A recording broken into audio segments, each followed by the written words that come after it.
Au sommaire de ce journal, Mariam Dao Gabala, présidente du comité de gestion de la FIF, était l'invitée des 34e rencontres professionnelles de l'entreprise tenues à Abidjan. Une initiative de PME Magazine pour outiller les chefs d'entreprise sur les questions et enjeux d'actualité. Le groupe Ecobank met 5 milliards de francs CFA à la disposition des petites et moyennes entreprises de Côte d'Ivoire. Une action rendue possible à travers une signature de convention avec le ministère des PME. Et puis l'Institut Polytechnique des élites d'Abidjan était en fête. Une initiative des étudiants de l'Institut pour terminer en beauté l'année académique 2020-2021.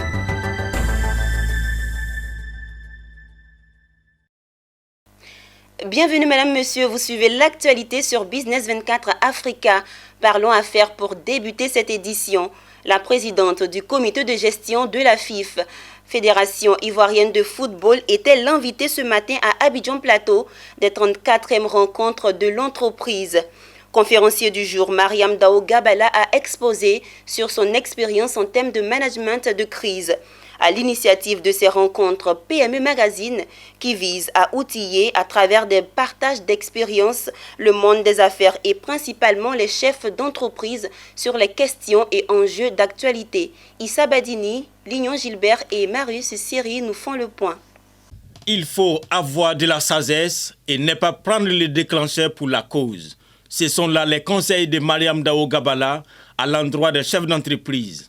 Présidente du comité de normalisation de la Fédération ivoirienne de football, elle est l'invitée des 34e rencontres professionnelles de l'entreprise sur le thème « Management des crises en période de crise, quelle stratégie ?»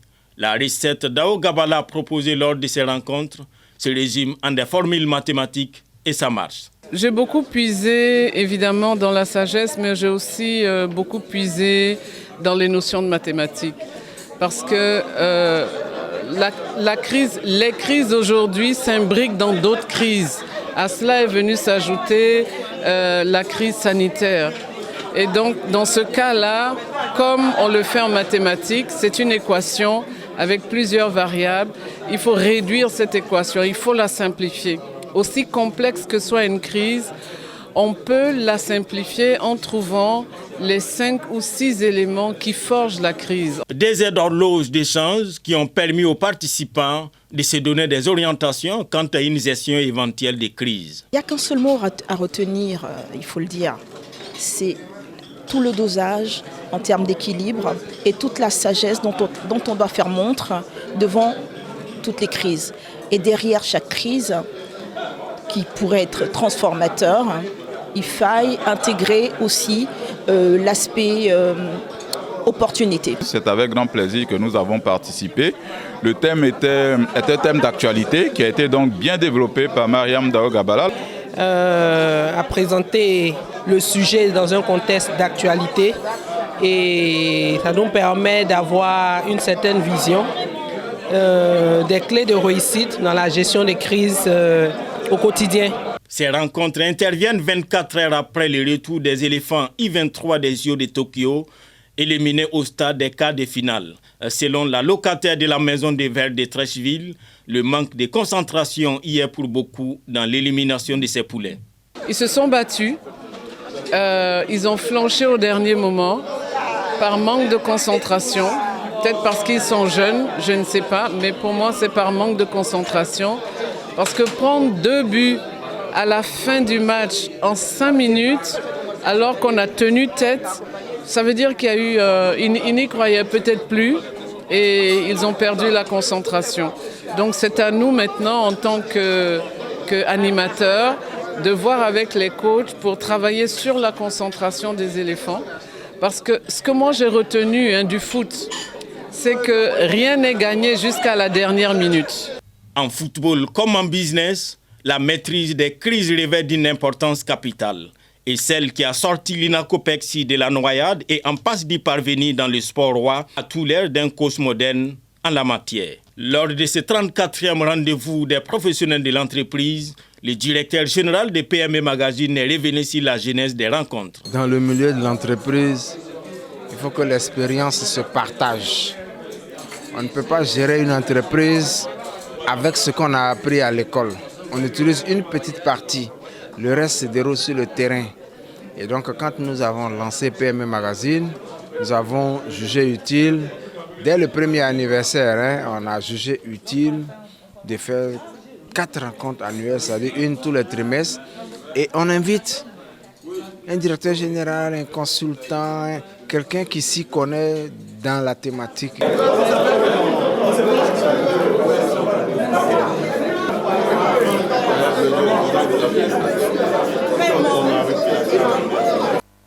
On l'annonçait en titre, 5 milliards de francs CFA. C'est la somme que le groupe Ecobank met à la disposition des petites et moyennes entreprises de Côte d'Ivoire. Pour matérialiser cette action, l'établissement financier a signé une convention avec le ministère en charge des PME, de l'artisanat et de la transformation du secteur informel. Le compte rendu de Daniel Kodjo et Marius Seri.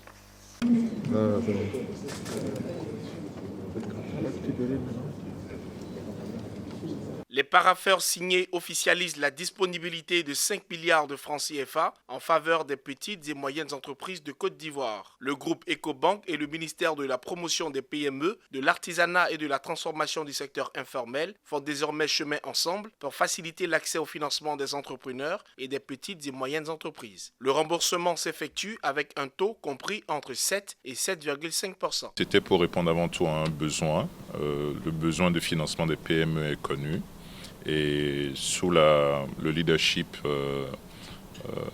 de Monsieur le ministre, un ami, un frère, nous avons décidé de réfléchir ensemble à la question et nous sommes arrivés à la conclusion qu'il fallait une convention qui lie un vrai partenariat entre le ministère, la volonté de transformation du secteur informel que ce ministère veut impulser, et aussi Ecobank, ensemble de voir comment est-ce qu'on peut aider à trouver une solution à ce problème. Les 5 milliards que nous mettons de l'avant pour cette année est un début de la solution. Et si nous pensons et nous arrivons à la conclusion que nous avons réussi à régler une partie du problème, évidemment que nous allons accroître significativement le financement, mais aussi apporter d'autres solutions qui sont des solutions non financières, telles la formation de nos micro, petites et moyennes entreprises et aussi la digitalisation de ces micro, petites et moyennes entreprises. Je voudrais remercier Ecobank qui accepte d'offrir aux PME ivoiriennes une plage de financement qui sort un peu du cadre régulier de financement des entreprises et des différents projets. Donc déjà, ça c'est un grand pas que fait Ecobank. Non seulement offrir un cadre de financement, mais offrir ce cadre à un taux réduit de financement, c'est déjà un élément important à relever. Et ce que je voudrais dire, c'est qu'aujourd'hui, l'ensemble des PME ivoiriennes qui donc ont des contrats ou qui ont des possibilités donc d'avancer sont freinées par le financement. C'est une enveloppe qui va permettre donc de faire avancer ces financements. En termes de montant, évidemment, la banque finance selon le projet que vous présentez. Et votre projet doit être lié aussi à votre capacité de remboursement. Donc nous ne pouvons pas nous aventurer dans des chiffres.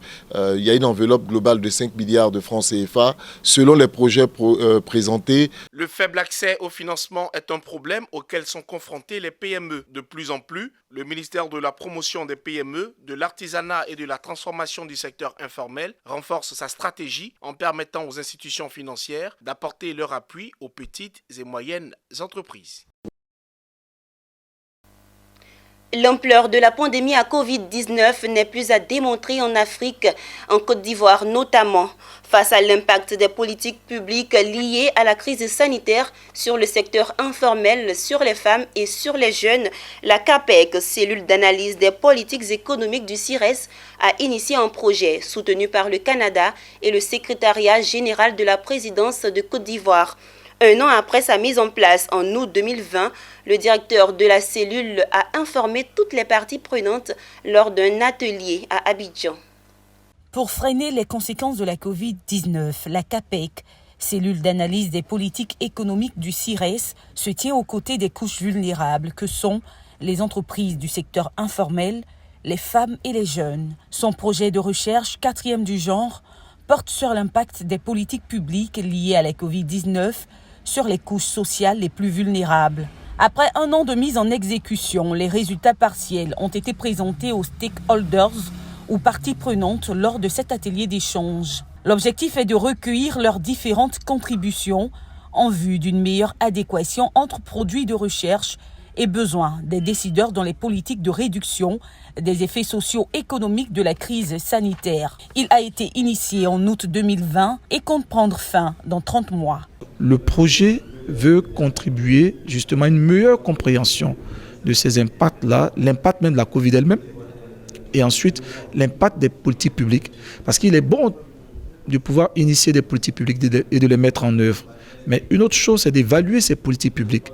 Dans leur mise en œuvre, quelles ont été les forces et faiblesses au niveau de la mise en œuvre, au niveau des cibles, au niveau des bénéficiaires de ces politiques publiques, comment ces bénéficiaires ont réagi. Les 4 pays concernés sont des pays d'Afrique subsaharienne. Il y a toujours des meilleures pratiques un peu partout. Il y a des meilleures pratiques dans la mise en œuvre au Burkina, au Cameroun. Donc comment nous enrichissons les politiques à partir d'un ensemble de pays. Parce que se focaliser sur la Côte d'Ivoire, ce serait se limiter le champ de connaissances. Alors qu'il faut ouvrir ce champ de connaissances sur plusieurs types de pays. Dans la réalisation de ce projet, la CAPEC n'est pas seule. Elle bénéficie d'un accompagnement du CRD, Centre de recherche pour le développement international, qui depuis 5 ans exprime son intérêt pour la recherche. Notons que le projet soumis à la CAPEC sur l'impact des politiques publiques liées à la Covid-19 sur les populations vulnérables s'inscrit dans le cadre d'un appel à projet lancé en mars 2020 par le Centre de recherche pour le développement international. C'était un reportage signé Ismaël Doza, commenté par Nadia Eounoud. Poursuivons cette édition en parlant de festivités. Un dîner gala pour se dire au revoir. Ça se passe à l'IUPEA, Institut international polytechnique des élites d'Abidjan. Dénommé Gala d'excellence des élites, la cérémonie s'est déroulée au Jardin des Rails à Abidjan Plateau. À l'initiative, l'association des étudiants de l'IUPEA qui voudrait ainsi terminer en beauté l'année académique 2020-2021.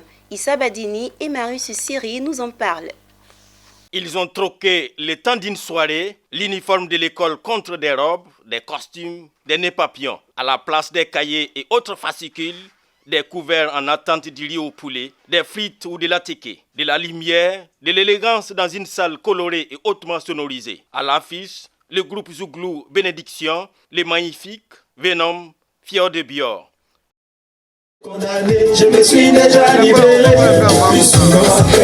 J'ai trop gardé ça pour moi. Aujourd'hui là seulement, si je parle pas, je vais mourir. Enfin, sortir après ma tête.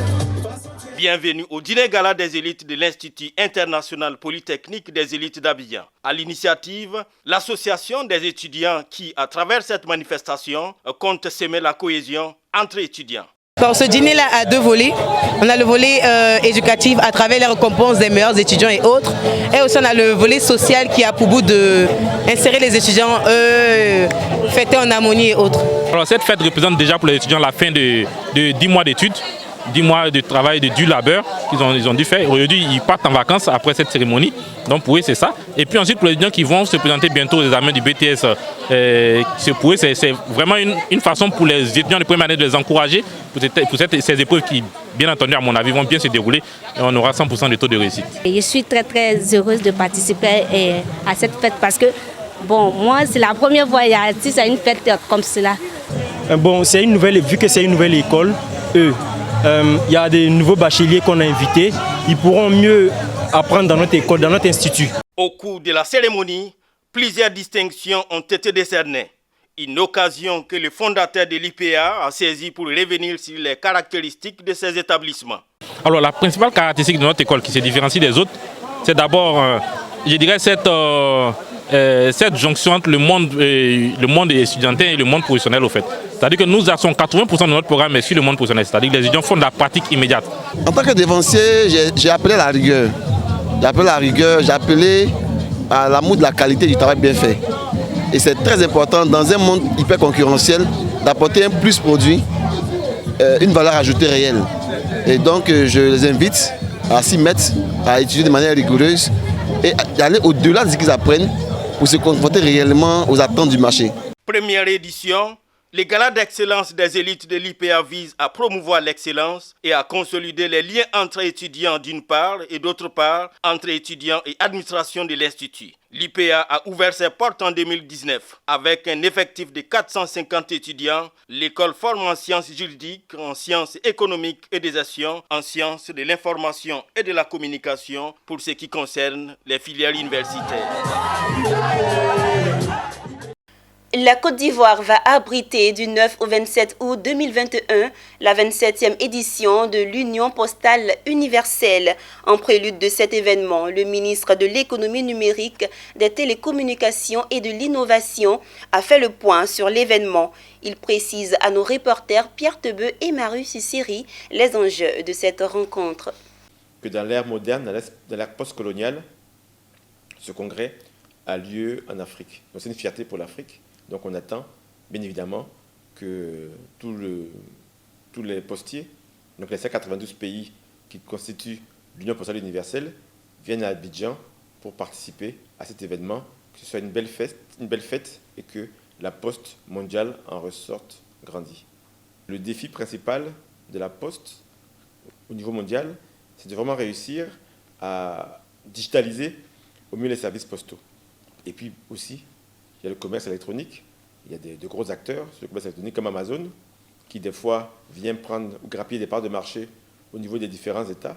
Donc il faut que les postes nationaux et puis les services postaux dans chacun des pays soient armés pour faire face à ces nouveaux défis. Donc je pense que ce sont les deux enjeux plus importants. Et puis après, comme c'est une organisation internationale, avec des instances, il y aura, en fin de congrès, le renouvellement des instances. Donc l'élection du nouveau directeur général adjoint, des membres du conseil d'administration et des membres du conseil d'exploitation. Un congrès de l'UPU, de l'Union postale universelle, ce sont des congrès qui réunissent en général 2000 à 3000 personnes.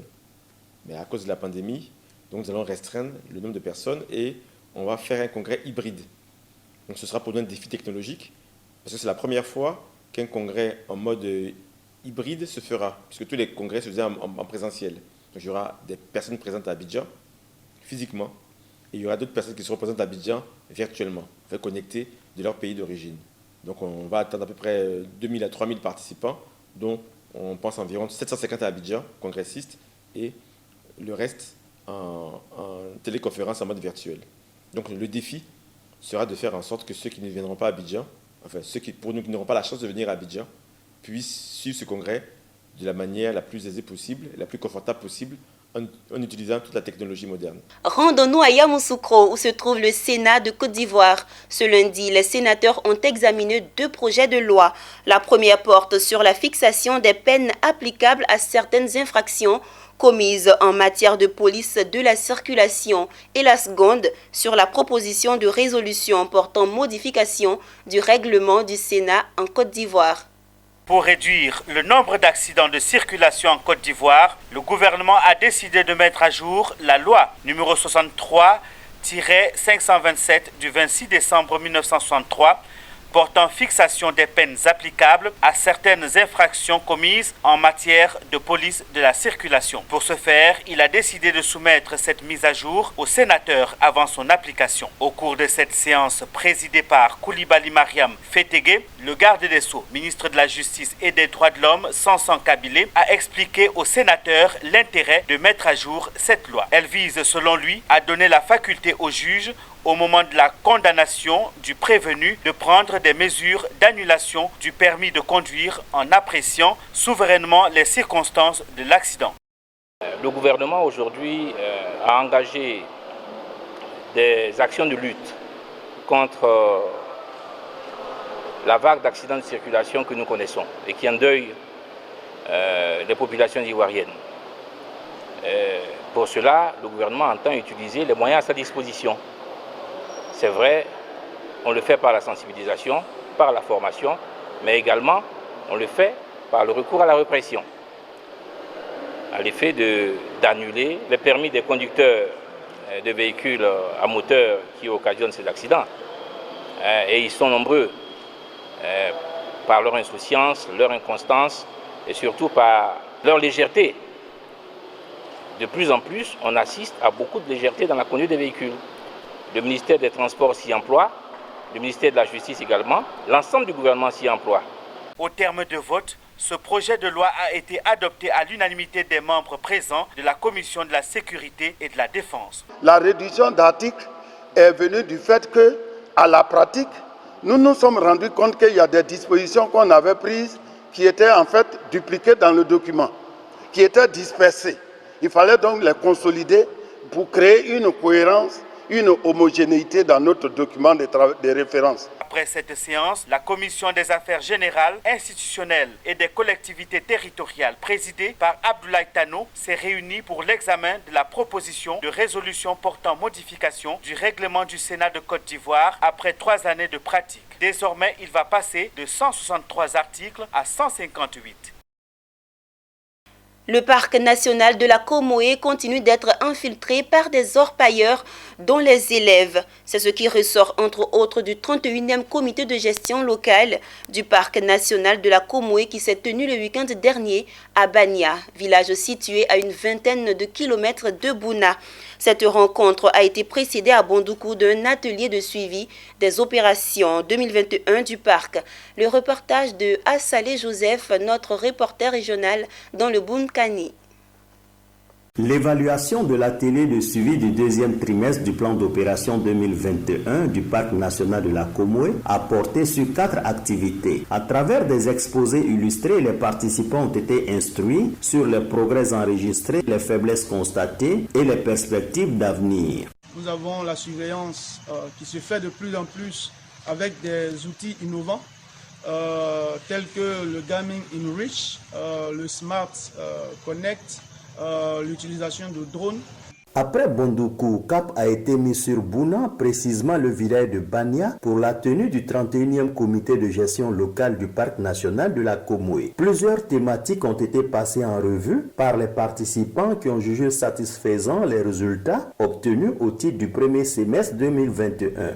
Toutefois, des inquiétudes demeurent. Au bout de ce trimestre, on a pu noter à la faveur donc des vacances scolaires la présence de plus en plus des élèves dans le parc pour des activités d'orpaillage, sûrement sous l'instigation de personnes adultes, peut-être même de leurs parents ou même à l'insu de leurs parents. C'est donc le lieu pour nous de signaler que l'introduction dans un parc national est répréhensible. Face aux difficultés rencontrées dans la gestion du Parc national de la Comoé, le directeur général de l'OIPR, Office ivoirien des parcs et réserves, a exhorté ses collaborateurs à retrousser davantage les manches. Notre travail, c'est un travail de longue haleine. On vient d'évaluer, nous sommes à peu près à 60%. Et quand on fait mathématiquement, on va dire qu'on est au-dessus de la moyenne. Mais pour nous qui gérons les parcs nationaux, il faut aller un peu plus. Autorités administratives, collectivités décentralisées et riverains du Parc national de la Comoé se sont engagés à la sauvegarde de cette aire protégée. Nous sommes déjà impliqués. Nous avons en notre sein, au sein des autorités traditionnelles que nous sommes, mis en place une plateforme des autorités traditionnelles.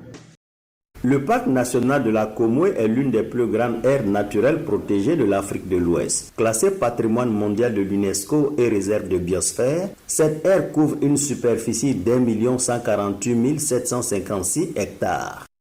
Cet élément met fin à notre édition. Merci de rester fidèle. Business 24 poursuit ses programmes.